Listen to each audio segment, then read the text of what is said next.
Ketika hati terbagi. Shalom saudara terkasih. 1 Raja-Raja pasal 11. Salomo memulai hidupnya dengan hati yang utuh untuk Tuhan. Ia meminta hikmat dan Tuhan memberinya kemuliaan besar.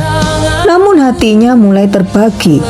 Cinta dan perhatian Salomo terpecah oleh pilihan-pilihan yang salah. Istri-istrinya memalingkan hatinya dari Tuhan. Ia tetap bijaksana, tetap kaya, tetapi kesetiaannya kepada Tuhan mulai goyah. Hatinya tidak dengan sepenuh hati berpaut kepada Tuhan. Ketika hati terbagi, bahkan berkat dan hikmat terbesar pun bisa menjadi jebakan. Kerajaannya mulai retak, musuh-musuhnya muncul, dan damai hilang. Pesannya jelas, hati yang terbagi akan melemahkan iman kita. Tetaplah mengasihi Tuhan dengan segenap hati. Jangan biarkan cinta dunia atau kompromi kecil memalingkan kasih kita. Kesetiaan sampai akhir adalah yang menentukan buah hidup kita.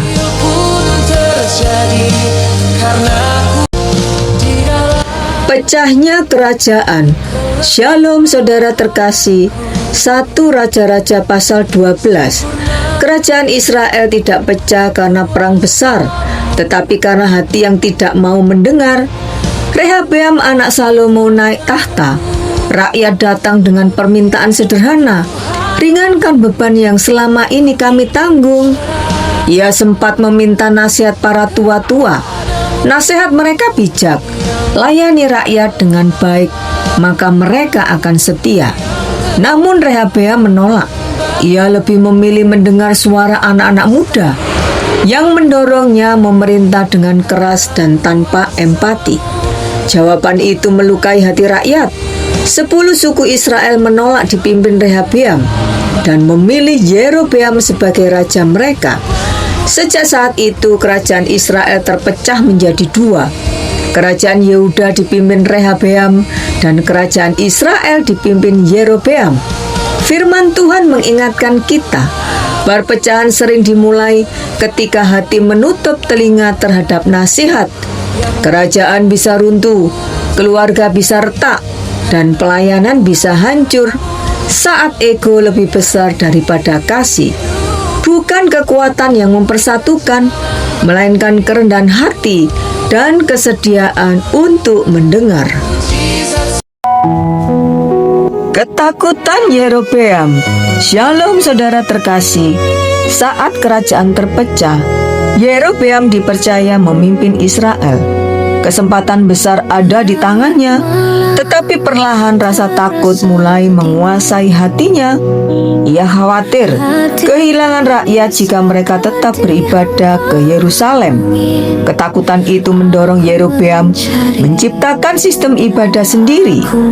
Ia mendirikan lembu emas di Betel, juga di Dan, mengatur imam, dan menetapkan hari raya menurut pikirannya sendiri. Semua tampak praktis dan religius, namun menjauh dari firman Tuhan. Tuhan tidak tinggal diam. Ia mengutus seorang abdi Allah untuk memberi peringatan keras. Mezbah terbelah, tangan raja menjadi kaku, lalu dipulihkan kembali. Tanda sudah jelas, kesempatan bertobat terbuka. Namun firman Tuhan mencatat, hati Yerobeam tidak berubah. Renungan bagi kita, Tuhan bisa memberi tanda dan pemulihan, tetapi hanya ketaatan yang menjaga kita tetap di jalannya. Jangan biarkan rasa takut memimpin keputusan, karena takut yang dibiarkan dapat menjauhkan kita dari kehendak Tuhan. 2 Raja, 1 masalah. Shalom saudara terkasih. 1 Raja-Raja pasal 14. Yerobeam menghadapi krisis ketika anaknya sakit. Ia menyuruh istrinya menyamar menemui Nabi Ahia. Ia ingin jawaban Tuhan, tetapi tanpa pertobatan. Anaknya akhirnya mati, dan Tuhan menyatakan bahwa Israel akan dihajar seperti gelaga di air. karena dosa yang disebarkan Yerobeam. Di sisi lain, Rehabeam, raja Yehuda, juga berjalan menjauh dari Tuhan. Ia dan rakyatnya melakukan kejahatan, penyembahan berhala, dan pelacuran bakti merajalela. Akibatnya, Raja Sisak dari Mesir menyerang Yerusalem dan merampas harta bait Allah.